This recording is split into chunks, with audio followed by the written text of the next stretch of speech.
Cement इस्तेमाल कीजिए, फर्क नजर आएगा।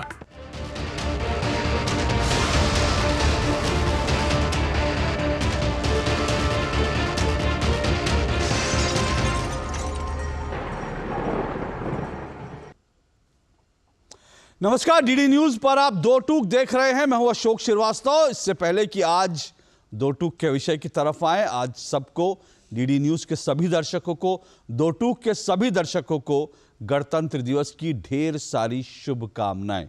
आज गणतंत्र दिवस था और आप सब ने जो है गणतंत्र दिवस को सेलिब्रेट किया होगा, दूरदर्शन के साथ सेलिब्रेट किया होगा, दूरदर्शन पर चिपक कर बैठे होंगे और आज कर्तव्य पथ पर जो कुछ हुआ वो सब आपने देखा होगा और एक बार फिर से हमारी यादों में कि जो कुछ है वो बस कर रह गया। लेकिन आज दिन भर जैसी गणतंत्र दिवस का उत्सव खत्म हुआ, समाप्त हुआ, सबकी निगाहें बिहार की तरफ चली गई, क्योंकि बिहार में लगातार बड़े बड़े उलटफेर हो रहे हैं, ऐसी खबरें आ रही हैं। बिहार की राजनीति में फिर एक बार बड़े परिवर्तन हो रहे हैं। वैसे तो ये कहा जाता है, पुरानी कहावत है कि जंग और प्यार में सब कुछ जायज है, लेकिन मुझे लगता है अब इस कहावत को थोड़ा बदलना पड़ेगा। जंग, प्यार और बिहार में सब कुछ जायज है, कुछ भी हो सकता है। क्योंकि कुछ समय पहले तक वो नीतीश कुमार जो बीजेपी के साथ मिलकर चुनाव लड़े थे, विधानसभा का चुनाव लड़े थे, बीजेपी के साथ मिलकर सरकार बनाई थी, उन्होंने बीजेपी का दामन छोड़ दिया और बीजेपी से रिश्ता तोड़ दिया, आरजेडी के साथ चले गए। लेकिन उसके बाद अब एक बार फिर से जो है खबरें ये आ रही हैं कि नीतीश कुमार बीजेपी के साथ आ सकते हैं, आ रहे हैं। शायद औपचारिक इंतजार सिर्फ होना बाकी है, औपचारिक ऐलान होना बाकी है। दिन भर से, सुबह से लगातार बिहार को लेकर बैठकों का दौर जारी है और जो बड़े संकेत हैं वो खुद जेडीयू के नेता दे रहे हैं और साथ साथ बीजेपी के नेता दे रहे हैं। आपको याद होगा जब यह रिश्ता टूटा था बीजेपी का और जेडीयू का, तब यह कहा था कि नीतीश कुमार के लिए एनडीए के, बीजेपी के दरवाजे हमेशा के लिए बंद हो गए हैं। यह बयान दिए गए थे कि हमेशा के लिए बंद हो गए दरवाजे। लेकिन आज बीजेपी के नेताओं ने यह कहा कि दरवाजे राजनीति में कभी भी परमानेंट बंद नहीं होते। कहा, राजनीति में परमानेंट दरवाजे बंद नहीं होते। दूसरी तरफ क्या हुआ? दूसरी तरफ जेडीयू के नेताओं ने कहा कि जिस तरह से नीतीश कुमार का आरजेडी के नेता लगातार अपमान कर रहे थे, लगातार उनको भद्दी भद्दी गालियां दी जाती थी, उसके बाद नीतीश कुमार के सामने कोई चारा नहीं बचा था कि वो इस सरकार से जो है वो आरजेडी से अपना गठबंधन तोड़ लें। अभी बिहार में क्या होगा, देर रात तक भी क्या होगा हम नहीं जानते, कल तक भी क्या होगा हम नहीं जानते, क्योंकि बिहार में अब सबसे बड़ा पेच ये है, अगर आरजेडी से समझौता तोड़ते हैं जेडीयू तो फिर जो सरकार बनेगी वो बीजेपी के सहयोग से बनेगी, या खबरें ये भी आ रही हैं कि कांग्रेस के विधायकों में भी एक बड़ी फूट हो सकती है। खबरें ये भी आ रही हैं कि लालू प्रसाद यादव और उनकी पार्टी लगातार ये कोशिश कर रहे हैं जितन राम मांझी के गुट को अपने साथ लेने की। वो ये भी कोशिश कर रहे हैं कि नीतीश के साथ जो विधायक हैं उनको भी तोड़ा जा सके, ताकि बिना नीतीश के तेजस्वी यादव को मुख्यमंत्री बना दिया जाए। ऐसी तमाम जो चीजें, खबरें हैं, ये बिहार से आ रही हैं और बिहार की राजनीति गरमाई हुई है। लेकिन इस सब का बड़ा मैसेज क्या है? बड़ा मैसेज वो है जो आज दो टूक में हम चर्चा करने जा रहे हैं और हम 2 दिन से सवाल उठा रहे हैं। आपको अच्छी तरह से याद होगा 2 दिन पहले भी मैंने सवाल उठाया था कि क्या इंडिया अलायंस खलास हो गया, खत्म हो गया है, और आज इंडी का एंड, दी एंड। ये सवाल इसलिए है क्योंकि मत भूलिए कि यही नीतीश कुमार है जिन्होंने इंडिया अलायंस की परिकल्पना की थी। उन्होंने नरेंद्र मोदी के खिलाफ सबको एकजुट करने का अभियान छेड़ा था और सबको एकजुट किया। किस तरह से किया वो तो आप देख रहे हैं, लेकिन एक मंच पर लाए, इसमें नीतीश कुमार की बड़ी भूमिका थी और नीतीश कुमार चाहते थे कि उनके हाथ में नेतृत्व दिया जाए इंडिया अलायंस का। लेकिन इंडिया अलायंस में जो खेल चले वो किसी से छुपे हुए नहीं है और अब स्थिति यह है कि इंडिया अलायंस में नीतीश कुमार जो इसके एक तरह से कह सकते हैं स्वप्न दृष्टा थे, वो सपना जो है खंड खंड हो गया, चूर चूर हो गया। अगर नीतीश कुमार जिस तरह से इंडिया अलायंस से बाहर जा रहे हैं, ममता बनर्जी पहले ही ऐलान कर चुकी हैं बंगाल में किसी से मिलकर चुनाव नहीं लड़ेंगे, और उधर आम आदमी पार्टी कह रही है पंजाब में वो एक भी सीट जो है कांग्रेस को नहीं देंगे।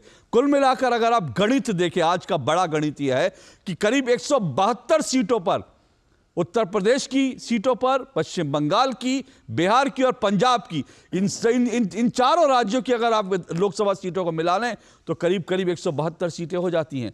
तो 172 सीटों पर इंडिया अलायंस बिखर चुका है, टूट चुका है। बाकी कई जगह ऐसे हैं, कई राज्य ऐसे हैं, चाहे राजस्थान हो, मध्य प्रदेश हो, जहां बीजेपी और कांग्रेस के बीच सीधी टक्कर है, वहां इंडिया अलायंस न कभी था न कभी होगा। तो सवाल यह है, अब इंडिया अलायंस रहा कहां? इसी पर आज चर्चा करेंगे, दो टूक इसी पर करेंगे। लेकिन इससे पहले कि आगे बढ़े, आइए आज जो बयानबाजी का दौर चला उस पर जरा नजर डाल लेते हैं। राजनीति में कोई दरवाजा परमानेंट बंद नहीं होता, आवश्यकता के अनुसार दरवाजा खुलता रहता है, बंद होता रहता है। अगर आवश्यकता पड़ेगी तो दरवाजा खुल जाएगा, अगर आवश्यकता नहीं पड़ेगी तो दरवाजा बंद रहेगा। तो हम लोग तो कहीं नहीं हटते हैं। शुरू से सरकार में नीतीश कुमार जी हैं, हमारी सरकार है, तो हम लोग तो कभी नहीं इधर उधर करते हैं। तो हम लोग तो अपनी जगह पे ही हैं। परिस्थिति बस जैसा परिस्थिति बनता है, जो बिहार के लिए अच्छा होता है, वैसा कभी कभी डिसीजन हुआ है। भारतीय जनता पार्टी का जो स्टेट प्रेसिडेंट है, उसने किस तरह के भाषा का इस्तेमाल किया है भी सब लोगों ने देखा है। उसके बाद भीतर से कैसे किसी का कॉन्सायंस जो है अलाउ कर सकता है कि हम वहाँ जाए। अपना वजूद बचाने के लिए, वजूद नहीं बच रहा था, इनका मान सम्मान नहीं हो रहा था, इनको भद्दियाँ गालियाँ दिया जाता था। हम छोटा लोग हैं, वो बड़े लोग हैं, बड़ा दिमाग है, तो क्या फैसला लेते हैं? अपना बर्बादी के ओर नहीं जाएंगे। चाहेंगे तो जहाँ उनको सुविधा होगी, अच्छे ढंग से सरकार को चला सके, वहाँ जा सकते हैं। राष्ट्रीय जनता दल ने इस तरह का खेला कभी नहीं किया, और क्यों करें? माननीय मुख्यमंत्री जी, तेजस्वी जी डिप्टी सीएम है और सब कुछ सुचारू चल रहा है। ये जो संशय बना, मेरा उस पर सिर्फ एक टिप्पणी थी आपके माध्यम से कि माननीय मुख्यमंत्री जी भी देख रहे हैं, उनको भी लग रहा है ये असमंजस ठीक नहीं है, वो इसको रिजॉल्व कर। माननीय नीतीश कुमार जी न पहले असमंजस में रहते थे, न आज असमंजस में रहते हैं, बल्कि सीधे तौर पर फ्रंट फुट से राजनीति करते हैं। इंडिया गठबंधन में सहज है।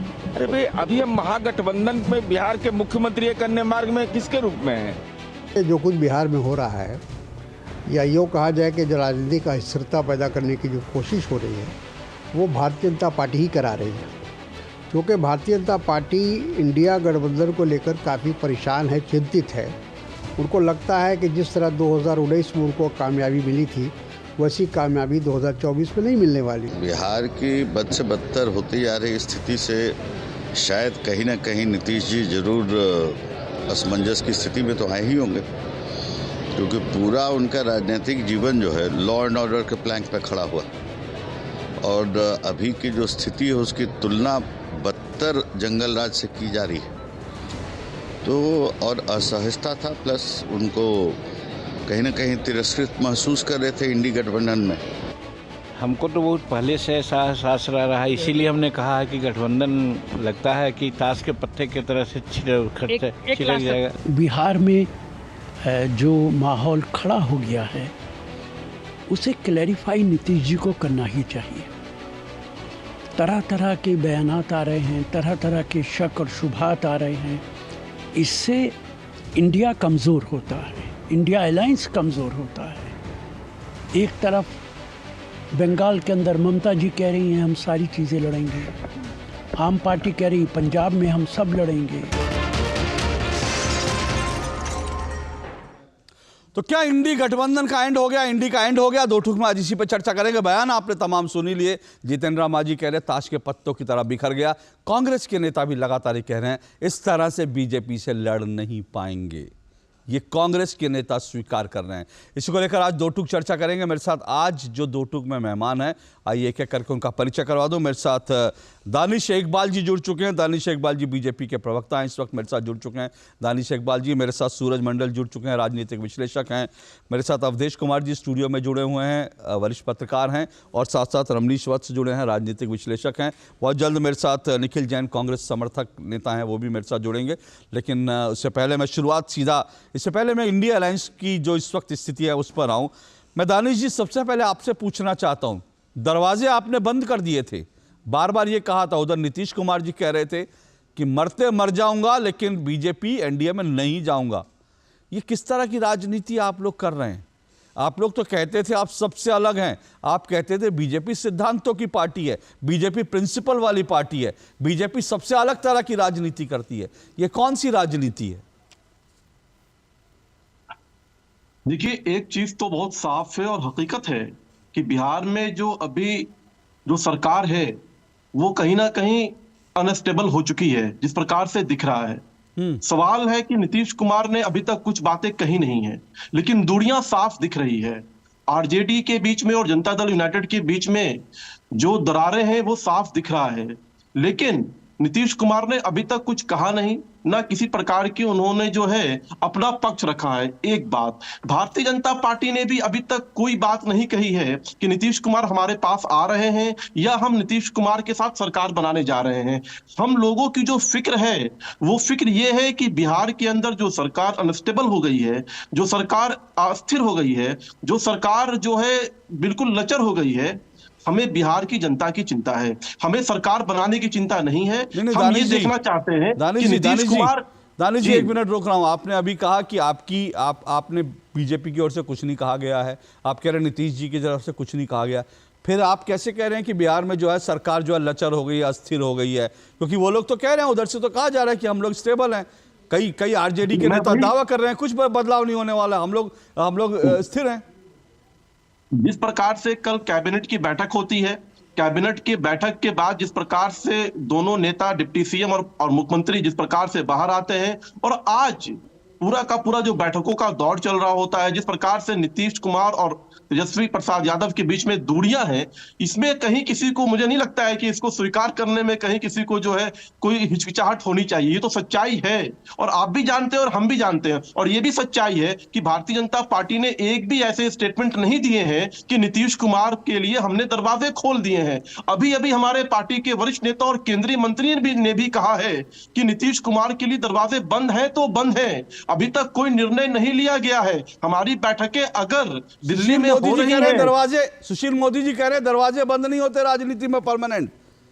बिल्कुल, सुशील मोदी जी का एक बयान निश्चित तौर पर है। उन्होंने कहा है कि राजनीति में किसी के लिए दरवाजे बंद नहीं होते हैं, सुविधा के अनुसार या परिस्थिति के अनुसार दरवाजे खोल भी दिए जाते हैं। इसका मतलब ये ना निकाला जाए कि हमने नीतीश कुमार के लिए दरवाजे खोल दिए हैं। अच्छा। मैं प्रवक्ता के नाते बहुत स्पष्ट कह रहा हूं, और यही लाइन हमारे पार्टी के प्रदेश अध्यक्ष सम्राट चौधरी जी का भी है। जब वो आज पटना लौटे और जब उन्होंने मीडिया से बात की, उन्होंने यही बात कही कि नीतीश कुमार के लिए कहीं कोई दरवाजे नहीं खोले गए हैं। और दिल्ली के अंदर जो बैठकें हुई थी और कल भी पटना के अंदर जो बैठकें होने वाली हैं, वो बिहार की जनता की चिंता के लिए होने वाली है। और आगामी जो लोकसभा का चुनाव है उसके मद्देनजर पहले से हमारी बैठक कल तय थी 4 बजे शाम की। दानिश जी, मुझे लगता है आप लोग जनता को भ्रमित ज्यादा कर रहे हैं, और ये इसलिए सस्पेंस तो है ही वहाँ पे, कुछ किसी को कुछ मालूम नहीं दरअसल हो क्या रहा है बिहार में। अभी आपके अवधेश जी, आप समझ पा रहे हैं? लगता है कि जो अब से 2 घंटे पहले तक लग रहा था कि बात बन गई है, अगर अभी मैं दानिश जी की बात को सही मानूं तो इसका मतलब बात अभी, डील अभी भी फंसी हुई है। देखिए, भारतीय जनता पार्टी ने कम से कम अभी तक ये नहीं कहा पहले की तरह, जैसे बोलते थे कि भाई अब नीतीश जी के लिए हमारे दरवाजे बंद हैं। बिहार की परिस्थिति पर अगर सेंट्रल लीडरशिप, प्रधानमंत्री जी को छोड़ करके जो उसके बाद के बड़े लोग हैं, अगर बैठ के उस पर बातचीत कर रहे हैं, बिहार के भाजपा अध्यक्ष को बुलाया गया है, उप मुख्यमंत्री को बुलाया गया है, विधायक दल की बैठक हो रही है, तो इसके मायने क्या हैं? एक तो होता है कि हम सिचुएशन को समझें, एक हो रहा है, लेकिन इस बैठक के बाद कोई भी एक बयान दिया जाता औपचारिक रूप से तो हम मान लेते, तो बयान आप दे नहीं रहे। दूसरी जो स्थिति बिहार की हो गई है, देखिए इस समय स्थिति पहले क्या है। अयोध्या में श्री राम विग्रह की प्राण प्रतिष्ठा के बाद बिहार में अनएक्सपेक्टेड नीतीश कुमार और लालू यादव ने जो कल्पना भी नहीं की होगी, उतनी बड़े बड़ी शोभा यात्राएं निकली है शहर शहर में। नीतीश कुमार के शहर में तो मतलब, जिसको नालंदा तो शहर नहीं है, लेकिन जो भी है वहां उन शहरों में मतलब आपको लग रहा था कि 20-20 बता रहे हैं कि निकली है लोग। हर मंदिर अपने कार्यक्रम कर रहे थे दिन भर, चारों तरफ गांव गांव में दीपावली मनाई गई है। तो अब जो स्थिति बिहार में हो गई उसमें ये लगने लगा नीतीश कुमार को कि भैया ये तो कुछ भी नहीं है, ये तो अंततः सब हमारी राजनीति इसी माध्यम से खत्म है। तो जो पहले से उनकी समस्या थी कि प्रधानमंत्री नरेंद्र मोदी की आलोचना करते हुए, सरकार की आलोचना करते हुए जो गठबंधन से अलग हुए, उसके पीछे उनकी पुरानी टीएस देखिए, किसी ढंग से हम नेशनल लीडर के रूप में मान्यता पाए, विपक्ष की राजनीति करे, जिसका उन्होंने 2013 में छोड़ा था, लेकिन 14 में उनकी मनोकामना जो है वो सिद्ध नहीं हुई, भगवान नहीं माने। तो इस बार भगवान ने ऐसा कर दिया कि भैया ऐसा है कि तुम्हारा तो चक्कर चल ही रहा है, तुम्हारा हुआ भी नहीं। उनके पास पहले से इस बात की सूचना थी। जदयू के नेताओं से आप बात करते हैं कि लालू जी ने सोनिया गांधी से बातचीत करके कहा कि नीतीशवा पर विश्वास नहीं करना है, ये कल्ले बगल अगल बगल हो जाएगा, ये इसको आगे नहीं बढ़ाना है INDIA में। आप देख लीजिए क्या अशोक जी, बगैर नीतीश कुमार के ये जो इतनी पार्टियां एक साथ बैठी थी, नीतीश कुमार के तो हम लोग समर्थक नहीं है, लेकिन क्या संभव था कि ये सारी पार्टियां, खासकर ममता बनर्जी, कांग्रेस, आम आदमी पार्टी सब एक साथ बैठ पाती? तो शुरुआत तो नीतीश कुमार ने की लगातार करते हुए, पटना में उन्होंने बुलाया, लेकिन अब हुआ क्या कि नीतीश कुमार बुला रहे हैं और सब लोग जा के ममता बनर्जी लालू जी का पैर छू रहे हैं, फलाने लालू जी को बधाई दे रहे हैं, और उसके बाद से नीतीश कुमार का नाम लेना बंद। INDIA के नाम तक में नीतीश कुमार से सहमति नहीं ली गई, और उसके बाद तो नीतीश कुमार को किसी ने नाम ही नहीं लिया। कभी संयोजक के लिए नाम चल रहा है, प्रधानमंत्री पद के उम्मीदवार के लिए मल्लिकार्जुन खड़गे का, तो कभी अभी क्या आपका सिचुएशन क्या आपको लग रहा अभी हो क्या रहा है? देखिए इस समय का सिचुएशन ये है कि जनता दल यू ने भारतीय जनता पार्टी के साथ और उनके गठबंधन के इस समय साथियों को स्वीकार करते हुए, जो मेरी जानकारी है, सरकार गठित करने का मन बनाया है, क्योंकि चुनाव में जाने की परिस्थिति नहीं है। चुनाव में जाना चाहते हैं, लेकिन चुनाव की स्थिति भारतीय जनता पार्टी को भी मुफीद नहीं लग रही है, क्योंकि चुनाव होने का मतलब होगा कि नीतीश कुमार के अगर 3 खेमे लड़ते हैं तो किसी को बहुमत लाने की स्थिति नहीं है। तो जब बहुमत नहीं आएगा तो फिर यही सिचुएशन होगा। तो बीजेपी की जो सोच है कि इस समय अगर हम चुनाव में जाते हैं और फिर यही सिचुएशन बनती है, तो फिर हमको वही करना पड़ेगा कि या तो नीतीश के साथ जाओ या वो जाओ, या फिर नीतीश कुमार किसी की पार्टी टूटेगी जाएगी। तो वो सिचुएशन बिहार में नहीं हो, और जो इस समय देश की परिस्थितियां हैं, जिस दिशा में देश आगे बढ़ा, उसमें बाधा न पहुंचे। बीजेपी की इस समय एक सोच ये बनी हुई है। आरजेडी ने ये बिल्कुल, मैं कंफर्म आपको बता रहा हूं, एकदम मैंने बात की है कि जीतन मांझी को कहा है कि आपकी सारी शर्त मंजूर है, आप मुख्यमंत्री बनने मांझी तो इनकार कर चुके हैं। ना, सुने, इनकार तो करेंगे ना भाई। अगर आरजेडी कह रही है कि आप मुख्यमंत्री बन जाइए, तो INDIA महागठबंधन तो खत्म है ना। जिस INDIA के गठ की बात थी, वो INDIA गठबंधन तो खत्म हो गई ना बनने के पहले। जो हम लोग कह रहे थे महागठबंधन बिहार में खत्म हो गया है। अगर जिस प्रकार से इस समय बयान मनोज झा दे रहे हैं, उसका इतना तो अर्थ है आज की स्थिति में बिहार में महागठबंधन खत्म है। दूसरी स्थिति यह है कि जनता दल यू के अधिकांश नेता इस लगातार कोशिश में थे। 2 उनके नेता विजेंद्र यादव और दूसरे नेता संजय झा दोनों दिल्ली में बैठ करके बीजेपी और बाकी नेताओं से बात करने की कोशिश कर रहे थे, क्योंकि उनको रहना नहीं था। सारे अफसर लालू जी के यहां पहुंच रहे हैं, तो उसमें नीतीश कुमार को लगा कि हम तो कहीं है ही नहीं। तो इस समय जो मैं टिप्पणी करना चाह रहा हूं कि इस पूरे प्रकरण से अगर सबसे ज्यादा किसी पार्टी को क्षति होने जा रही है तो वो है आरजेडी। ठीक है, उससे ज्यादा क्षति की, क्योंकि तेजस्वी यादव की लोकप्रियता बढ़ गई। सर मुझे लगता है आरजेडी को जो क्षति होगी वो तो एक अलग बात है, लेकिन सबसे बड़ी क्षति जो है वो इंडिया अलायंस को है 24 के संदर्भ में देखे तो। क्योंकि अगर इंडिया अलायंस इस तरह से अलायंस खत्म मैं वही कह रहा, चलिए मैंने तो क्वेश्चन मार्क लगाया था, लेकिन अवधेश ठीक है, ओके मैंने तो क्वेश्चन मार्क लगाया अपने हेडिंग में, लेकिन अवधेश जी कह रहे हैं INDA अलायंस खत्म हो गया। निखिल जैन, अलायंस खत्म हो गया, बचा कहां है आप? म्यूट पर है निखिल जैन, म्यूट पर है। हाँ बोलिए निखिल जैन। नहीं मैम, हाँ म्यूट पे। हाँ, सुबह से न्यूज चैनलों पे ये चर्चा चल रही है कि अलायंस खत्म हो गया, नीतीश कुमार भाजपा के साथ सरकार बना रहे हैं। लेकिन मजे की बात देखिए कि भाजपा के स्पोक्स पर्सन यहाँ पर, प्रवक्ता यहाँ पर आके कह रहे हैं कि उनके लिए दरवाजे बंद हैं। जेडीयू के नेता कह रहे हैं दरवाजे, अभी नीतीश कुमार इंडिया अलायंस नहीं छोड़े हैं। पिछले थोड़े समय पहले मैं एक डिबेट पे था, वहां पे जेडीयू के प्रवक्ता बोल रहे हैं कि हमने तो नहीं छोड़ा है अलायंस। तो नीतीश कुमार ने अलायंस छोड़ा कहाँ है कि हम ये कहने लग गए कि अलायंस को कोई क्षति मिली है, सरकार नहीं है, ये हो रहा है, वो हो रहा है, सारी बातें तो सूट के अलग से चल रही है। निखिल जी कल पहले आपने जो बोल रहे थे उन्होंने निखिल कहा जी कि निखिल जी कल जो है, अगर आपने सुना होगा, केसी त्यागी ने कहा था अभी हम अलायंस में ही हैं, अभी और इसी तरह के बयान जो है, जब इसी तरह के बयान जब ललन सिंह को सुनिए, जब ललन सिंह को हटाया गया था तब भी अंतिम समय तक कहा जा रहा था कि अभी तो ललन सिंह ही अध्यक्ष है, अभी तो ललन सिंह ही अध्यक्ष हैं। उसके बाद अंदर बैठक होती है और बाहर आके बताते हैं ललन सिंह अब अध्यक्ष नहीं है। तो अभी तक होने और लगातार रहने दोनों में फर्क होता है। लेकिन कोई बीजेपी से निखिल जी, जब बीजेपी से निर्णय होने से पहले उस पे हम बहस करें और बोले कि निर्णय हो गया है, उसके एक दिन पहले तक उनकी पार्टी के अध्यक्ष का बयान था कि अभी तो हमारा है। एक बार नीतीश कुमार पहले अलायंस छोड़े, फिर उस पे हम बात करेंगे। अभी तो अलायंस छोड़ा ही नहीं है। And for all we know, पता चला आप कह रहे हैं, आप निखिल जी कह रहे हैं कि अलायंस अभी है, अलायंस को कुछ नहीं। लेकिन एक मैं सूरज मंडल आपके पास हूं, उससे पहले एक मिनट दानिश जी एक बात, ये जो आपने कहा दरवाजे खुले नहीं है, तो क्या दरवाजे कभी नहीं खुलेंगे? जैसा कि अमित शाह जी ने कहा था, नीतीश कुमार के लिए पार्टी के दरवाजे हमेशा के लिए बंद हैं, स्पष्ट कर दीजिए, या अभी नहीं खुले हैं? देखिए अशोक जी, मैं बहुत ही स्पष्ट कहना चाहता हूं कि भविष्य में क्या होगा, भविष्य में क्या होगा हम कोई नहीं जानते हैं, लेकिन अभी मैं बहुत जिम्मेदारी से कह रहा हूं कि भारतीय जनता पार्टी किसी भी प्रकार से बिहार में सरकार बनाने के बारे में विचार नहीं कर रही है, और ना ही नीतीश कुमार को अपने अलायंस में लाने का कोई विचार है। और देखिए, बहुत स्पष्ट कहना चाहता हूं कि भारतीय जनता पार्टी ने बार बार कहा, शीर्ष नेतृत्व ने कहा कि नीतीश कुमार बिहार की राजनीति में अब फैक्टर नहीं रहे हैं, और ये सच्चाई है कि नीतीश कुमार बिहार की राजनीति में फैक्टर नहीं है। हम लोग नहीं मानते हैं। हमारी संगठन की शक्ति और जिस प्रकार से हम लोग संगठन के माध्यम से पूरे बिहार के अंदर काम कर रहे हैं, सम्राट चौधरी जी के नेतृत्व में भारतीय जनता पार्टी बहुत मजबूत स्थिति में है। अब देखिए, दानिश इकबाल जो कह रहे हैं ना, दानिश इकबाल जो कह रहे हैं उसके मतलब समझिए। आप अगर दो टूक के दर्शक हैं, आपने कल भी देखा होगा, मैंने क्या कहा, आपको खबर दी थी कि ये डील ये चल रही है कि नीतीश कुमार दिल्ली आए और मुख्यमंत्री किसी महिला को बनाया जाए।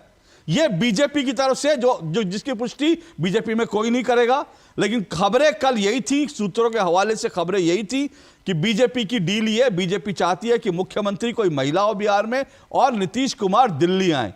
लेकिन जो दिन भर जो चर्चा चली, उससे ऐसा लगता है कि नीतीश कुमार मुख्यमंत्री पद छोड़ना नहीं चाहते।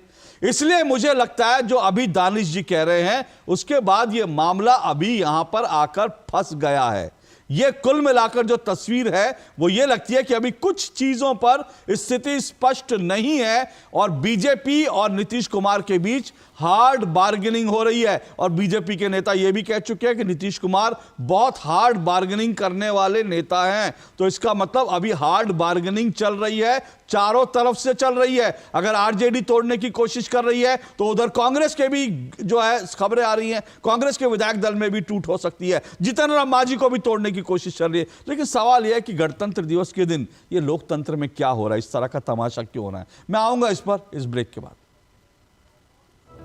The new India assurance company limited, Bharat की प्रमुख बहुराष्ट्रीय जनरल इंश्योरेंस कंपनी की ओर से आप सभी को गणतंत्र दिवस की शुभकामनाएं। अब घर बैठे पाए द न्यू इंडिया एश्योरेंस की comprehensive range of products and services का लाभ। व्हाट्सएप नंबर 9833319191 पर। Assurance of the leader. साल, बरस और सदी नहीं, एक युग गुजर जाएगा। उम्र न पूछो वंडर की, जब फर्क नजर आएगा। वंडर सीमेंट, फर्क नजर आएगा। गोल्डी छोले मसाले, जहाँ जाए रिश्ते बनाए, जहाँ जाए रिश्ते बनाए, गोल्डी मसाले। क्या है इस परीक्षा पे चर्चा में जो स्टूडेंट्स की एग्जाम स्ट्रेस को दूर कर देता है? क्या है इस परीक्षा पे चर्चा में जो टीचर्स और पेरेंट्स की दुविधा को मिटाता है? क्या है इस परीक्षा पे चर्चा में जो जीवन को उत्सव के रूप में मनाने के लिए प्रेरित करता है? क्या है इस परीक्षा पे चर्चा में जो इसके 7वें एडिशन में 2,26,00,000 लोगों को हिस्सा लेने के लिए प्रोत्साहित करता है? मिलेंगे सभी सवालों के जवाब जब जुड़ेंगे स्टूडेंट्स, टीचर्स और पेरेंट्स प्रधानमंत्री नरेंद्र मोदी जी के साथ। परीक्षा पे चर्चा 2024 29 जनवरी सुबह 11 बजे। लाइफ में फाइनेंशियल आजादी के लिए एनपीएस जरूरी है। रिटायरमेंट में फाइनेंशियल आजादी रहे जारी, एनपीएस से आज ही करे तैयारी। एनपीएस जरूरी है। ये नया भारत है, कभी हंसता कभी हंसाता है, हिसाब का पक्का है। जियो पेपर प्राप्त हुए। लड़ता है, झगड़ता है, पर आगे बढ़ता है। जो अपने दिल की सुनता है, खुल के बात करता है, सबको साथ लेकर चलता है। इस भारत की अलग ही पहचान है। जुड़े नए भारत से, जियो भारत से। तो दो टूक आप देख रहे हैं। दो टूक में हम चर्चा बिहार की कर रहे हैं। बिहार की राजनीति गरमाई हुई है। ऐसी जो खबरें आ रही हैं वो ये है कि नीतीश कुमार और बीजेपी के बीच लगातार बातचीत चल रही है, लेकिन ये बातचीत किसी निर्णायक निष्कर्ष पर नहीं पहुंची है। हालांकि जेडीयू में जो नीतीश के करीबी विधायक हैं गोपाल मंडल, वो खुलकर कह चुके हैं कि आरजेडी के लोग लगातार नीतीश कुमार को भद्दी भद्दी गालियां देते थे, उनका सम्मान नहीं करते थे, इसलिए नीतीश जी ने अपने सारे रिश्ते तोड़ लिए हैं।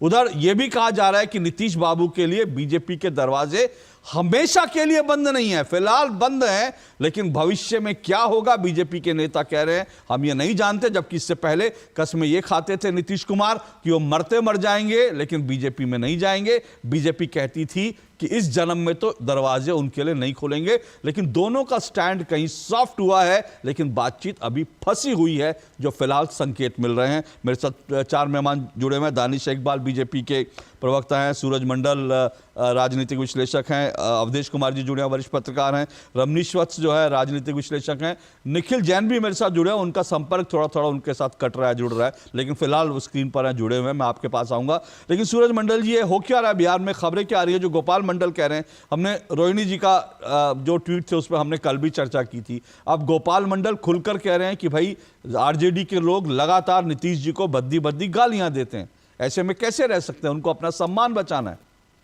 नहीं, अभी तुरंत हम लोग सुने, वरिष्ठ पत्रकार अवधेश जी विश्लेषण कर रहे हैं। उन्होंने कहा कि भगवान राम का जो मंदिर बना तो पूरा बिहार राममय हो गया है, और जिस राम ट्रस्ट में एक भी ओबीसी नहीं है वो सारे ओबीसी जम के आ गए हैं भारतीय जनता पार्टी के पक्ष में।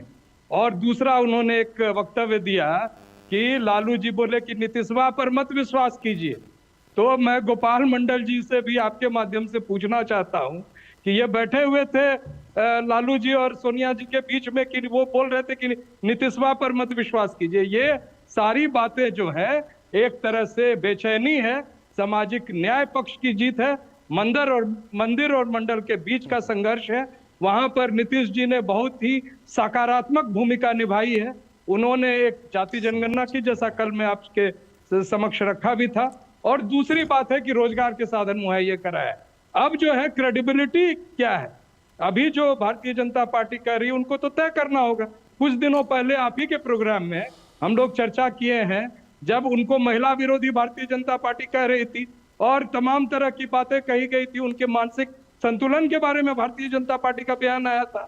तो ऐसी स्थिति में हम ये, मेरी समझ है कि अभी चूंकि अधिकृत रूप से किसी प्रकार का कोई बयान न जनता दल यूनाइटेड की तरफ से है और न राजद की तरफ से, न भारतीय जनता पार्टी की तरफ से। अब प्रश्न उठता है कि दबाव राजनीति में होती है। अभी इंडिया गठबंधन में कौन सी पार्टी कितनी सीटें लेंगी उस पर भी काफी जद्दोजहद चल रहा होगा, और हर पार्टी अपनी राजनीतिक एक जो है कदम बढ़ाती है जिससे उसे अधिक से अधिक स्थान प्राप्त हो। तो आप कह रहे हैं, मतलब आप कह रहे हैं ये ज्यादा सीटें लेने के लिए प्रेशर टैक्टिक्स हो सकती है क्या? ये भी हो सकती है। ये अगर भारतीय जनता पार्टी उनको फिर से मुख्यमंत्री जो एक समय उनको हटा रही थी इसलिए वो जुड़े थे राष्ट्रीय जनता दल से, तो आज उनको यह तो तय है। मैं दूसरे प्रोग्राम में भी अधिकृत भारतीय जनता पार्टी के प्रवक्ता का सुन चुका हूं बयान कि उनको मुख्यमंत्री के रूप में स्वीकार नहीं किया जाए, ये मैं प्रोग्राम में सुना। तो जाहिर है नीतीश जी को एक बड़ा निर्णय लेना है। अगर नीतीश जी जो निर्णय लेते हैं उसमें मेरी समझ में जनता के बीच जो एक समझ है, एक उनकी पहचान है और सामाजिक न्याय को लेकर जो वो कदम बढ़ा चुके हैं, उस पर अगर आगे उनको चलना है तो वो तय करें। अगर मंदिर की बात को लेकर मंदिर घूमकर उनको चुनाव जीतना है तो वो भी तय कर ले। तो ये स्थिति जो है बनी हुई है बिहार में। आपने सही कहा कि ये कोई बहुत स्पष्ट स्थिति नहीं है, और ऐसे में तमाम कयास जो लगाए जा रहे हैं उसमें मेरी समझ ये है कि नीतीश जी इंडिया गठबंधन के साथ बने रहेंगे, और जो आगे जो बातचीत होगी उनकी, वो सीटों को लेकर जो भी उनमें जो कमी बेशी होगी उस पर वो अपना दबाव बनाए रखेंगे, उससे वो चूकने वाले नहीं। तो सवाल यह है कि क्या नीतीश बाबू को, रमनीश जी, नीतीश बाबू को क्या बीजेपी ने और आरजेडी ने दोनों तरफ से घेर दिया है? ये बोलने मैं जरा उनकी बात का अच्छा ठीक है, नहीं आप पहले जवाब दे दीजिए, क्योंकि उन्होंने आपका ठीक है, उन्होंने आपको कई बार सूरज मंडल जी नाम दिया, थोड़ा गुस्से में भी आ गए। हम लोग डिबेट कर रहे हैं। सर ऐसा है कि अशोक जी भी अयोध्या में थे, मैं भी था, हमको तो वहां आने वाले में कभी कोई जाति दिखी नहीं। गांव से महिला पुरुष, सुनिए जरा ध्यान से सुनिए। नहीं, ट्रस्ट की मैं बात कर रहा हूं। ट्रस्ट में बता दे रहा हूं ना, कामेश्वर पासवान कौन है? बीच में नहीं बोलिए, बीच में नहीं। अरे सुन लीजिए ना, बीच में मैं भी टोक सकता था। यही आपकी समस्या है, आपको जानकारी रहती नहीं है, बिना जानकारी के बोलते हैं। जो महासचिव है चंपत राय, वही पिछड़ी जाति के हैं, आपको जानकारी ही नहीं है कि वो कौन है। महासचिव है वो जी महासचिव है वो ट्रस्ट के तीर्थ भूमि, वही पिछड़ी जाति के। आपको कोई जानकारी नहीं है उसमें ज्यादातर मेंबर पिछड़ी जाति और दलित है। यही तो आपकी जानकारी नहीं होती कि आप लोग बिना जानकारी के बोलते हैं। सुनिए पहले पूरी बात सुनिए। बिना जानकारी के बात के बोलते हैं, सूरज जी आपने उनका जिक्र किया, उन्होंने सुना, वो बोल रहे हैं। दूसरी बात यह है कि यह सच नहीं है कि बिहार का एक मंदिर, एक गांव में दिवाली मनाई गई।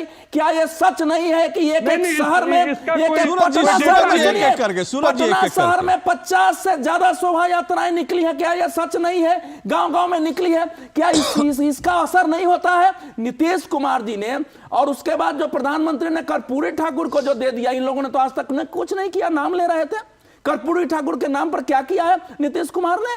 लेकिन अला वो बात दूसरी, लालू यादव ने क्या किया? अरे सुनिए सर, भारत रत्न देने की कल्पना किसी को नहीं थी।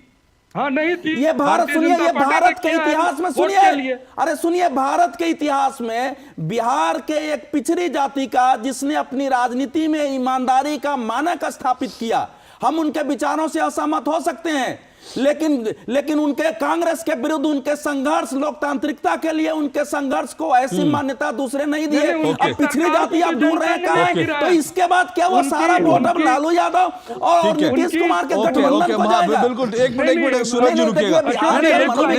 ऐसे बदला है, ये ढक रहे हैं। ये नीतीश कुमार ने, सुनिए, जो जाति जनगणना हुई उसमें यादवों को 14% से ज्यादा दिखाया गया। बिल्कुल फेक जातिगत जनगणना थी, घर में बैठ के की गई। उसको हम छोड़ देते हैं, उसको हम छोड़ देते हैं। सूरज मंडल जी रुकिए, सूरज मंडल जी रुकिए, सूरज मंडल जी रुकिए, सूरज जी रुकिए, सूरज जी एक मिनट, अवधेश जी, सूरज जी, एक मिनट, अवधेश जी, सूरज जी रुकिए, सूरज मंडल जी एक मिनट रुकिए, सूरज मंडल जी एक मिनट रुकिए। एक बात सर, अशोक जी एक लाइन, हाँ बोलिए। कास्ट सेंसस जनरली जो सेंसस कमिश्नर है उनके हाथ में है, और वो केंद्र सरकार के सर, मैं कास्ट सेंसस में नहीं जाना चाहता। सुनिए सर, सुनिए, हाँ बिल्कुल ठीक है, वो ठीक है, वो है, लेकिन वो है कास्ट नहीं। और नीतीश कुमार की जो जाति है उसको 2.66% आप बता रहे हैं। भूमिहारों को 2.66% बता दिया है। बिहार में बताया कि 1.7% बीजेपी को कहिए ना, गांव में रिक्शे वाले फोन चला रहे हैं। क्यों नहीं कर रही है? बैठ करके नीतीश कुमार को बेवकूफ बनाने की कोशिश हुई है उसमें, वो सबसे नहीं कर रही है। चलिए ओके, आप रुकिए, देखिए मेरा सिर्फ एक कहना, सुनिए, एक मिनट रुकिए, सूरज जी एक मिनट रुकिए, मेरा सिर्फ एक कहना, मैं फिर कह रहा हूं, मैं इसको किसी राजनीतिक चश्मे से नहीं देख रहा, लेकिन कोई अगर आज ये कहे कि इस देश में राम लहर नहीं है, तो मुझे लगता है कि उसके आंखों पे पट्टी बंधी हुई है। वो ना इस देश को समझ रहा है, ना वो किसी राज्य को समझ रहा है, क्योंकि इस देश में जो राम लहर है ना, वो आप सबको दिखनी चाहिए। अगर आज दलित बस्तियों की तस्वीरें और लाइव वीडियो अरे लोग अयोध्या में लोग एक मिनट सर लोग अयोध्या में चाहे वो दलित हो, ओबीसी हो, चाहे अगड़ा पिछड़ा हो, लोग अपनी गठरियां बांध कर राम मंदिर के बाहर जो है रात भर इंतजार कर रहे हैं कि प्रभु श्री राम की एक झलक मिल जाए। तो जो अगर ये कहता है कि राम की लहर नहीं है, मुझे लगता है कि उसको राजनीतिक अपनी समझ को थोड़ा सा जो है शार्पन करने की जरूरत है। लेकिन रमनीश जी, मैं जो मूल सवाल एक बार फिर आता हूं, क्या नीतीश कुमार फंस गए हैं? क्योंकि एक तरफ बीजेपी अब कह रही है कि उनके लिए अभी भी दरवाजे बंद हैं, क्योंकि कल जो खबरें आई थी बीजेपी ये चाहती थी कि नीतीश जो है मुख्यमंत्री ना रहे, मुख्यमंत्री कोई और रहे। और नीतीश ये भी जानते हैं कि अब अगर इंडिया अलायंस में रहेंगे तो ना उनको इंडिया अलायंस में जो है तवज्जो मिल रही है, ऊपर से आरजेडी लगातार उनकी पार्टी को तोड़ने की कोशिश कर रही है, तो ना इधर रहे ना उधर रहे। इसका मैं बहुत अच्छा उदाहरण देना चाहूँगा, लेकिन सबसे पहले इन्होंने अवधेश जी ने एक बात छेड़ दी कर्पूरी ठाकुर की। तो जो आज हम बिहार के ऊपर डिबेट कर रहे हैं तो उसकी शुरुआत तो तभी से हुई जब परिवारवाद के ऊपर कटाक्ष किया नीतीश कुमार जी ने। कर्पूरी ठाकुर एक बहुत बड़े उदाहरण माने जाते हैं। कर्पूरी ठाकुर के पास 1975 के बाद वो जननायक के रूप में उभरे।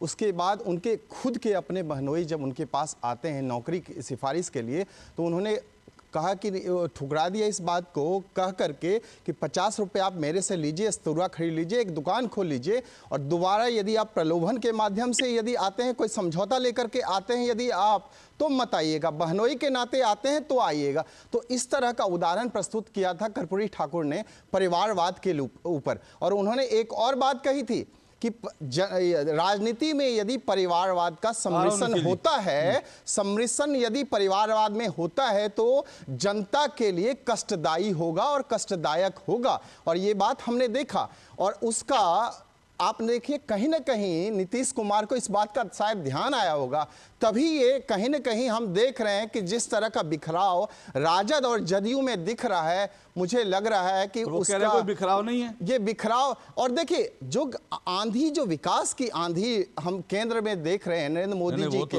नरेंद्र मोदी जी ने दिया है, उसी को सहयोगात्मक प्रवृत्ति कहीं और चली जाएगी। मुझे मैं आ रहा हूं उसी को, मैं कह रहा हूं, वो लोग कह रहे हैं नहीं टूटे भाई, हम लोग एक साथ हैं, और अभी भी बीजेपी कह रही है नीतीश के लिए दरवाजे बंद हैं। देखिए सहयोगात्मक प्रवृत्ति कहीं ना कहीं नीतीश कुमार के अंदर है। नीतीश कुमार का के ऊपर आप कोई भी भ्रष्टाचार का आरोप नहीं लगा सकते हैं, लेकिन नीतीश कुमार जब जब भारतीय जनता पार्टी के साथ होकर के रहते हैं वो सुशासन बाबू कहलाते हैं। और जैसे ही 2015 की बात करें, चाहे 2013 की बात करें, 2020 में जैसे ही आप महागठबंधन का साथ होते हैं, कुशासन बाबू की संज्ञा उनको दे दी जाती है। और जहां तक बात के महत्वपूर्ण बात में आना चाहता हूं अशोक जी, नीतीश कुमार 8 बार के सीएम ऐसे नहीं है, वो बहुत बड़े लाल बुझक्कर हैं। देखिए 2019 में भारतीय जनता पार्टी के साथ वो चुनाव लड़ते हैं। आप देखिए तो सही उनकी सीट कितनी है भाई, उनकी सीट है जेडीयू की 16, भारतीय जनता पार्टी की 17, लेकिन राजद की कितनी सीट है? मुझे आज उनके इतिहास में नहीं जाना, मुझे आज उनके इतिहास में नहीं जाना, मुझे नहीं, अभी उनके इतिहास में नहीं जाना, क्योंकि देश से निकल जाए,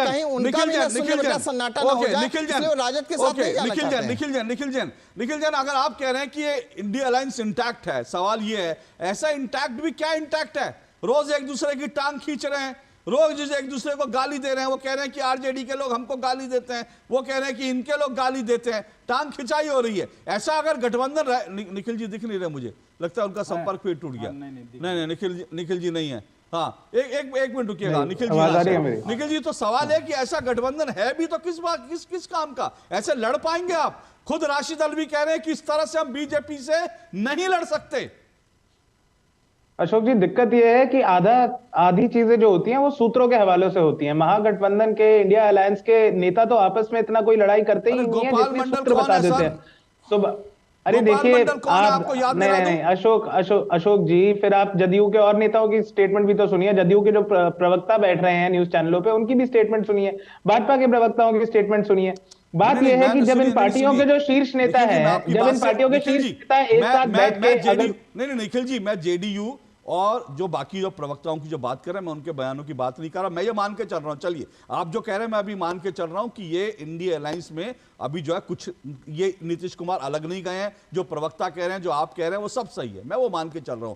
मैं कह रहा हूं कि इस सब के बावजूद राशिद अलवी कह रहे हैं कि ऐसे नहीं लड़ पाएंगे बीजेपी से। राज्यपाल की पार्टी में नहीं, आज तो सुनिए गणतंत्र दिवस था ना। हाँ, मैं वही कह रहा हूँ, बात तक नहीं हो रही है। पार्टी में मुख्यमंत्री एक चीज आपके दर्शकों के गौर में मैं लाऊंगा कि रमनीश जी ने भाजपा का रमनीश जी ने भाजपा का दोगलापन खोल दिया कि जब तक नीतीश कुमार बीजेपी के साथ होते हैं, भाजपा के साथ होते हैं, तो वो एकदम साफ छवि के नेता हैं। जैसे ही वो आरजेडी के साथ या कांग्रेस के साथ अगर विलय कर लेते हैं तो वो एकदम कुशासन कुमार हो जाते हैं। बात यह है, व्यक्ति तो एक ही है, पार्टी तो एक ही है, तो ये कौन सा बीजेपी का वॉशिंग मशीन है? शासन बाबू कुशासन कैसे बनते हैं? बीजेपी के पास कोई सर्टिफिकेट नहीं है दूसरों को देने के लिए। बीजेपी के पास कोई सर्टिफिकेट प्रिंटिंग मशीन नहीं है कि आपने बोला कि ये शासन बाबू है, ये कुशासन बाबू है। महसूस कर रहे हैं, मैं बताता हूं अभी महसूस नहीं कर रहा, भाजपा चाहती है कि अपने आप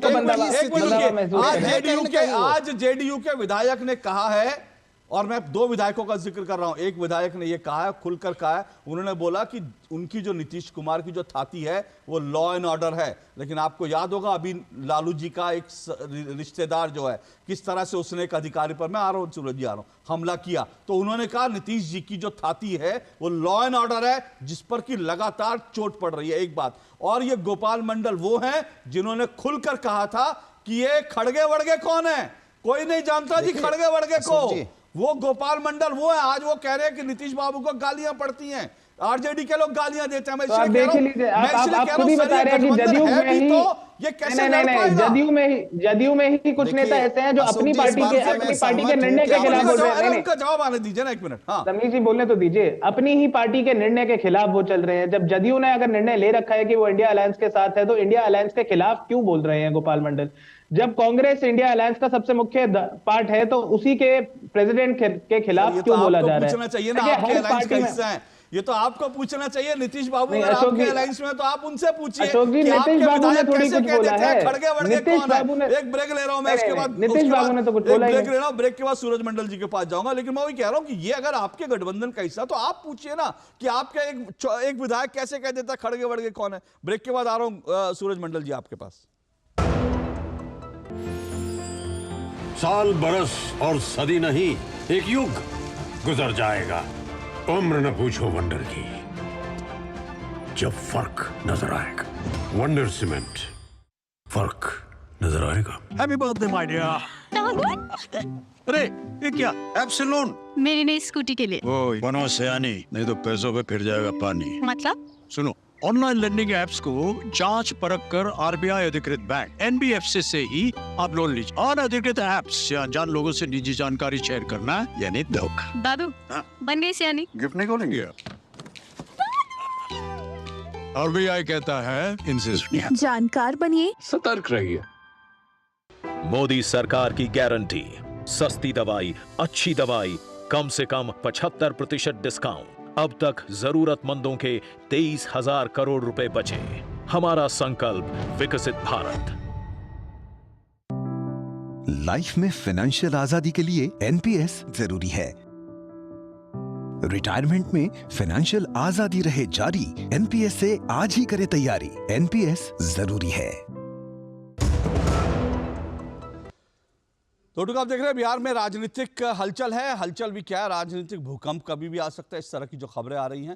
हालांकि अभी जो है मामला कहीं ना कहीं फंसा हुआ भी लग रहा है, लेकिन कुल मिलाकर बिहार में जो कुछ हो रहा है उससे इंडिया अलायंस के भविष्य पर बड़े सवाल उठ गए। इन्हीं सब पर चर्चा कर रहे हैं। मेरे साथ 5 मेहमान जुड़े हुए हैं। सूरज मंडल जी, क्या ऐसे लड़ पाएंगे? मेरा मूल सवाल यही है। देखिए, आप अभी जाएं नहीं जाएं, लेकिन ऐसे लड़ तो नहीं पाएंगे। आप देखिए, चुनाव में कितने दिन रह गए? मुश्किल से अगर 2 महीने 2.5 महीने चुनाव में रह गए। अशोक जी, मैं बिल्कुल सहमत हूं, क्योंकि आप जानते हैं कि मैं भारतीय जनता पार्टी का वर्किंग स्टाइल भी जानता हूं, कितने संगठित और कितने सुनियोजित तरीके से वो अपनी राजनीति करते हैं। तो ये अलग बात है, लेकिन यहाँ 2 महत्वपूर्ण बात।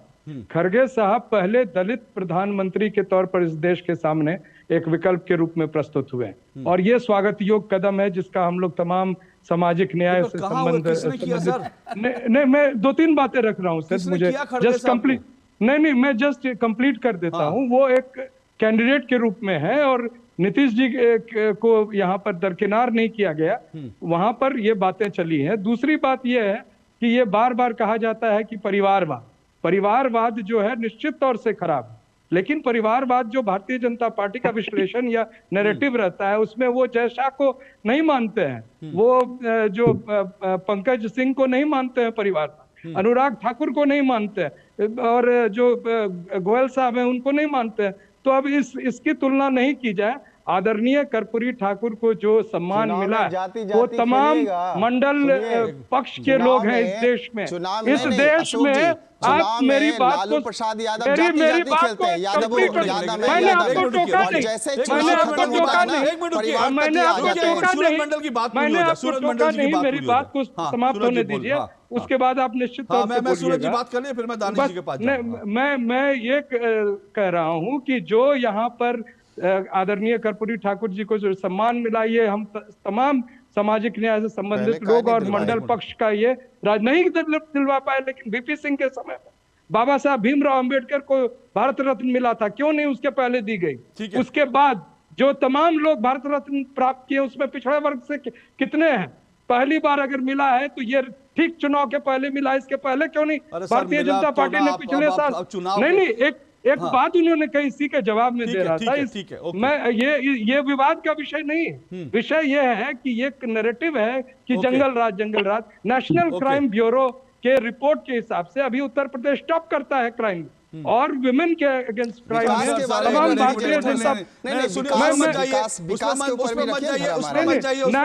क्राइम ब्यूरो रिपोर्ट आपको अभी आप आंकड़े गलत दे रहे हैं, उसमें डिबेट में नहीं जाना चाहता कि क्राइम में कौन ऊपर है कौन नीचे है, मैं उसमें अभी नहीं जाना चाहता। आप जो नैरेटिव दे रहे हैं वो गलत है। पिछड़ों के शासन को जंगल राज कहा जाता है। सवाल ये कि पिछड़े वर्ग के मुख्यमंत्री को जंगल राज कहा जाना कहां से देता? अब रुक जाइए सूरज जी, दानिश इकबाल वो कह रहे हैं कि इंडिया अलायंस मजबूती से खड़ा हुआ है, नीतीश कुमार उसमें है, उनके पास 2 बड़े चेहरे हैं, नीतीश कुमार के रूप में उनके पास ओबीसी चेहरा है, उनके पास जो है मल्लिकार्जुन खड़गे हैं, और ये इंडिया अलायंस मजबूती से खड़ा रहेगा। तो ये जो आप लोग नैरेटिव बना रहे हैं सूत्रों के हवाले से, जो मीडिया में खबरें चला रहे हैं, वो सब फ्लॉप है जी। देखिए, इंडिया अलायंस शायद अब उस पेपर पे बचा होगा जब इन लोगों की पहली बैठक हुई होगी और उस पेपर पे जब इंडिया अलायंस का नाम लिखा गया होगा, वहीं तक इंडिया अलायंस अब सीमित रह गया होगा। क्योंकि जिस प्रकार से पश्चिम बंगाल के अंदर पहले अधीर रंजन चौधरी ने कहा कि हमने ममता बनर्जी के खिलाफ हमें चुनाव लड़ना है, फिर ममता बनर्जी ने साफ कर दिया कि हम पश्चिम बंगाल में चुनाव अकेले लड़ने जा रहे हैं। पंजाब के अंदर खुद वहां के मुख्यमंत्री ने साफ कर दिया कि हम यहाँ पे अलायंस करने नहीं जा रहे हैं। और उसके बाद देखिए, बिहार के अंदर जिस अलायंस को लेकर के नीतीश कुमार और लालू प्रसाद साथ हाथ में हाथ मिला करके पूरे प्रदेश का घूमने का काम किया था, अलग अलग राज्यों में जाने का काम किया था, और लालू प्रसाद यादव ने नीतीश कुमार को ख्वाब दिखाया था, सपने दिखाए थे, प्रोजेक्ट करने का काम किया था कि आप विपक्ष का चेहरा बनेंगे, आप जो है संयोजक बनेंगे, आप प्रधानमंत्री पद के उम्मीदवार बनेंगे, ताकि उनका जो है यहाँ का पद खाली हो और वो अपने बेटा को मुख्यमंत्री बना सके। वो हुआ नहीं, बातचीत हो नहीं रही है। राजभवन तेजस्वी यादव आज जब राज्यपाल ने जब बुलाया हाईटी पे रिपब्लिक डे के अवसर पर, राज्यपाल सबको बुलाते हैं, तेजस्वी यादव वहां नहीं जाते हैं। क्या कारण है कि वो वहां पे नहीं गए हैं? नीतीश कुमार वहां पे तेजस्वी यादव का जो नेम प्लेट लगा हुआ था चेयर पे, उसको हटवाने का काम करते हैं। इतनी ज्यादा दूरियां, इतनी तलखियां, इतनी ज्यादा जो है चीजें अब सामने दिख रही है। तो मैं बार बार कह रहा हूं कि इंडिया अलायंस पहले से ही ना उसमें कोई नियत, ना कोई नीति, ना कोई नेतृत्व था, और अब तो वो सिर्फ कागज तक ही सीमित रह गया। कागज पर रह गया इंडिया अलायंस, ये कह रहे हैं बीजेपी के प्रवक्ता। निखिल जी रिस्पॉन्ड करने का मौका दूंगा, लेकिन मुझे एक छोटा सा ब्रेक लेना है। ब्रेक के बाद बने रहिए, मैं आ रहा हूं इस छोटे से ब्रेक के बाद। The New India Assurance Company Limited, India's premier multinational general insurance company, wishes all Indians a very happy Republic Day. Get the benefits of many insurance products and services now on WhatsApp number 9833 19191. Assurance of the leader. साल, बरस और सदी नहीं, एक युग गुजर जाएगा, उम्र न पूछो वंडर की, जब फर्क नजर आएगा। वंडर सीमेंट, फर्क नजर आएगा।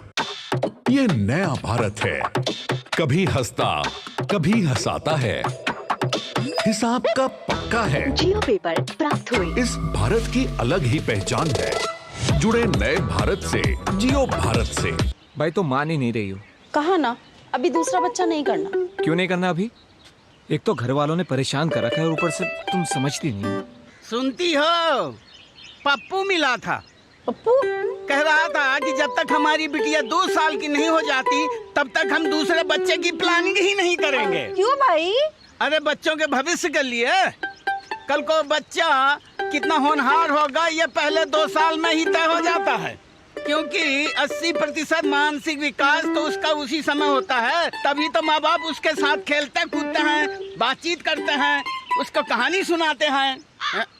ये चाय क्या ठंडी है भाई? हाँ, दूसरा भी अभी हो गया तो दोनों पे ध्यान कौन देगा? समझ गए चाचा जी। अरे समझ गए, शर्म नहीं आता तुमको? दूसरे के घर का बात सुनते हो। बच्चों में अंतर उनके विकास और माँ की सेहत के लिए जरूरी है। तब तक कंडोम का इस्तेमाल हर बार। बच्चों में अंतर बनाए उनकी लाइफ बेहतर।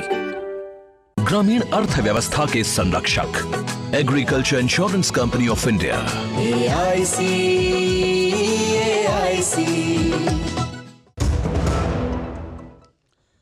तो दो टूक में हम चर्चा कर रहे हैं बिहार में जो राजनीतिक उथल पुथल चल रही है उस पर चर्चा करना है। ये राजनीतिक उथल पुथल पहले हम बंगाल में देख चुके हैं, पंजाब में देख चुके हैं, और अब अगर बिहार में भी उथल पुथल होती है और कोई बड़ा धमाका होता है तो सवाल ये है कि इंडिया अलायंस बचा कहाँ है? ये सवाल उठा रहे हैं। इस पर मेरे साथ तमाम मेहमान जुड़े हुए हैं। निखिल जैन जी जल्दी से रिस्पॉन्ड कीजिए। इंडिया अलायंस सिर्फ कागजों में रह गया? नहीं, भाजपा के प्रवक्ता ने पहली बात एक चीज कही कि नीतीश कुमार जी ने तेजस्वी जी के नाम की जो पर्ची थी वो हटवाने का काम करा है। इस बात में कोई तथ्य नहीं है। तेजस्वी जी किसी कारणवश प्रोग्राम में नहीं जा पाए तो वो कुर्सी पर एक नहीं सुन लीजिए नहीं मैंने आपको बीच में नहीं काटा। दानिश जी रुकिए, मैं क्लैरिफाई कर रहा हूँ। दानिश जी रुकिए, दानिश जी हाँ मैं क्लैरिफाई कर रहा हूँ। रुकिए निखिल जी सुनिए। मैंने आपसे सवाल पूछा था लेकिन आप वो उस जगह चले गए जो फैक्ट टीवी पर दिख रहा है। मेरा मानना है जो चीज आंखों से दिख रही है उसको तो कम से कम इनकार मत कीजिए। जो बंद दरवाजे में बैठे हो उस पर आप कुछ मर्जी टिप्पणी करिए। जो आंखों से दिख रहा है, अरे क्या आंखों से नहीं दिख रहा? उनके बीच जो रिपब्लिक डे सेलिब्रेशन हो रहा था कितनी दूरी थी? बीच में कुर्सी क्यों पड़ी थी खाली? क्यों नहीं वहां नीतीश कुमार? क्या एक बार भी दोनों के बीच कोई भी वार्तालाप हुआ? एक दिखा दीजिए मुझे तस्वीर। कैमरे के सामने सारे कार्यक्रम हो रहे हैं, जो कैमरे के सामने हो रहा है उनको लेकर कंटेस्ट मत कीजिए। अब बोलिए आप। अशोक जी एक बार मेरा कहना सिर्फ इतना है कि अगर अशोक चौधरी जी को उस कुर्सी पे बैठना था तो वो माननीय उप मुख्यमंत्री की कुर्सी थी, उसका अगर उन्होंने पर्चा हटाया क्योंकि उप मुख्यमंत्री जी वहां पे नहीं थे, तो इसको ये कहना कि नीतीश कुमार ने उप मुख्यमंत्री की कुर्सी तेजस्वी यादव से छीन ली, ये ग्रोथ है और कुछ नहीं। जिस तरह से वो खड़ा गया वो कैमरे के दृश्य है, वो कैमरे के दृश्य नहीं आना था तो उनके नाम की पर्ची। राजभवन में इस तरह से कार्यक्रम नहीं होते। राजभवन के अंदर जो आ रहे होते हैं उसी की पर्ची लगती है। आपको प्रोटोकॉल मालूम होगा। और जिसकी पर्ची लगती है वो आता है, और अगर जिसकी पर्ची लगी होती है उसको इस तरह से उखाड़ के नहीं फेंका जाता। और फिर कह रहा हूं उससे पहले जो कार्यक्रम हुआ वहां बीच में कुर्सी खाली क्यों पड़ी थी? मैं फिर कह रहा हूं आप लोग रफू करिए, आप लोग यहां पे टीवी में रफू करने के लिए होते हैं, लेकिन वो चीजें रफू मत कीजिए जो बिल्कुल फट चुकी हैं, जो लोगों को दिख रहा है उनको रफू मत कीजिए। रफू छोटे छोटे छेद किए जाते हैं। सर सुनिए, जहां कपड़े में छेद हो जाते हैं उसको रफू किए जाते हैं, जो कपड़ा ही फट जाए उसमें रफू नहीं होता। आप रफू करिए, वहां करिए जहां कर सकते हैं। सिर्फ देखने का नजरिया है। आपके ही पैनल पे भाजपा के प्रवक्ता नहीं, आपके ही पैनल पे भाजपा के प्रवक्ता बैठ के बोल रहे हैं कि आपके ही पैनल पे भाजपा के प्रवक्ता बैठ के कह रहे हैं कि नीतीश जी के लिए कोई जगह नहीं है। जदयू के प्रवक्ता कहते हैं कि नीतीश जी कहीं जा नहीं रहे। अरे यार आपने उनका जाति जनगणना का है। अपने आप की जो खुद की जो पार्टी इंडिया अलायंस है उसको ही नहीं जोड़ पा रही तो जनता को कैसे जोड़ पाएगी? आप देखिए, बात है कि बिहार में जो घुटन है, कुशासन का जो घुटन है, उसको नीतीश बाबू झेल ही नहीं पा रहे हैं। नीतीश बाबू नहीं झेल पा रहे, इससे बाहर निकलना चाहते हैं। वो विकास की जो आंधी है, बयार जो आया हुआ है ना नरेंद्र मोदी जी की तरफ से, उसकी तरफ वो सहयोगात्मक प्रवृत्ति से जाना चाह रहे हैं। वो निकलना चाहते हैं। देखिए, ममता बनर्जी चाहते हैं कि वो कांग्रेस को हम साथ में नहीं लेंगे। बिहार में आप देखिए, जदयू और राजद नहीं चाहता है कि हम उसको सीट शेयरिंग ज्यादा से ज्यादा दें। आप उत्तर प्रदेश में आप देख ले, अखिलेश बाबू आंख दिखाए पहले से हैं, चूंकि मध्य प्रदेश का उनको लेना है बदला। आप वामपंथी यदि केरला में चले जाएं तो वामपंथी इनको आंख दिखाते हैं। भगवंत मान पहले ही से इनको आंख दिखा रखा है। दिल्ली में आप देखिए, ये देखिए कांग्रेस मुक्त भारत की बात जो होती थी, तो कांग्रेस मुक्त भारत कोई और नहीं करना चाह रहा है, इंडिया अलायंस वाले ही चाह रहे हैं। और जैसा कि महात्मा गांधी जी ने कहा था ना कि आजादी के बाद कांग्रेस का जो संगठन है वो खत्म हो जाना चाहिए, और उसी की कल्पना जो है आज इंडिया अलायंस भी करना चाह रहा है। इंडिया अलायंस के जो घटक है कोई और नहीं इनको मुक्त करेगा।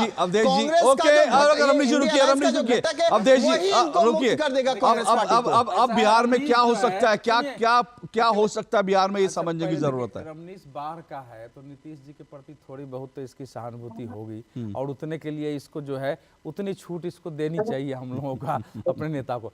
देखिए ऐसा है, जो होगा उसके पहले 2 लाइन में बोलना चाहता हूँ। नीतीश कुमार भारतीय राजनीति के मतलब ऐसे नाम हो गए हैं जिनको किसी नैतिक दृष्टि से जो राजनीति को देखेगा, जो सिद्धांतवादिता की दृष्टि से देखेगा, उसको मतलब उस शब्द में प्रयोग नहीं करूंगा, डिसगस्टिंग एक अंग्रेजी में शब्द होता है। नीतीश जी ने बिहार की राजनीति को और अपनी राजनीति को वैसे ही बना दिया है। लेकिन समय ऐसा है, इस समय चक्र कि नीतीश जी फिर भी राजनीति के लिए अपरिहार्य बने हुए हैं, कोई चारा ही नहीं है इस समय। बीजेपी ने स्वयं अपने पैरों पर खड़ा होकर के उस प्रकार से लीडर नहीं उभारे जो नीतीश और लालू यादव के समानांतर खड़े हो सके। पार्टी का व्यापक जनाधार है, लेकिन उस जनाधार को वोट में कन्वर्ट करने के लिए नहीं है। तो नीतीश लिए इसलिए अपरिहार्य। इस समय बिहार की हालत यह है कि महागठबंधन खत्म हो चुका है। दोनों पक्षों की कोशिश है, आरजेडी की कोशिश है कि किसी ढंग से हम सरकार बनाए और नीतीश को जो है नीतीश को धक्का दें। जेडीयू की कोशिश है कि नीतीश की प्रतिष्ठा रहते हुए सम्मानजनक ढंग से सरकार बन जाए। बीजेपी की है कि हमारे कार्यकर्ता नीतीश जी को नहीं चाहते हैं, ज्यादातर नेता नीतीश जी को नहीं चाहते हैं, लेकिन बिहार को क्या फिर से चुनाव में धकेल दें और स्थिरता में धकेल दें और लालू प्रसाद के शासन में हम जाने दें। तो इसमें चीजें अभी बनी हुई हैं, लेकिन मुझे लगता है कि 1-2 दिन लगेगा, चीजें लगेगा उसमें। लेकिन सुन लीजिए, जेडीयू के ज्यादातर नेताओं का मत है कि हमको हर हाल में भाजपा के साथ जाना चाहिए। एग्जैक्टली, बिल्कुल, ये फैक्ट है आज का। एक मिनट रुकिए, मेरे पास सब समय नहीं है। नहीं, मेरे पास सब समय नहीं है, लेकिन मैं एक ही बात सिर्फ कह रहा हूं, और वो इंपॉर्टेंट बात ये है कि देखिए बीजेपी में ना फीडबैक की सिस्टम बहुत स्ट्रांग है। अगर आप सुबह से देखेंगे ना तो बीजेपी के जो सोशल मीडिया पे जो बीजेपी को सपोर्ट करते हैं, जो हिंदुत्व को सपोर्ट करते हैं, वो लगातार बीजेपी को जिस तरह से, क्योंकि कल जैसे खबर आ गई थी, आज सुबह जो खबर आ गई थी कि नीतीश कुमार को मुख्यमंत्री बनाने का फॉर्मूला तय हो गया था, बीजेपी के सपोर्टर कार्यकर्ता जिस तरह से लगातार बीजेपी को लिख रहे हैं कि आप ये जो करने जा रहे हैं ये बहुत भारी पड़ेगा और ये आप अपने सिद्धांतों से समझौता कर रहे हैं। ऐसा लगता है कि कहीं ना कहीं बीजेपी ने अपने कदम पीछे खींचे हैं। अब क्या होगा बिहार में हम नहीं जानते। वो रणनीति बीजेपी को बनानी है। रणनीति क्या होगी बीजेपी उस पर भी विचार कर रही होगी, लेकिन बिहार में खेल अभी फंसा है, लेकिन बहुत खेल होना बाकी है। रात को हो जाए, कल हो जाए, कह नहीं सकते। जो भी खेल होगा उसका इंतजार करना पड़ेगा। लेकिन बहुत बहुत शुक्रिया मेरे सभी मेहमानों का 2 टूक में आज शामिल होने के लिए। बिहार के उलटफेर का इंतजार कीजिए, लेकिन यकीन मानिए इंडिया अलायंस अब सिर्फ कागजों में बच गया है, उससे ज्यादा नहीं। आज के लिए इतना ही, नमस्कार।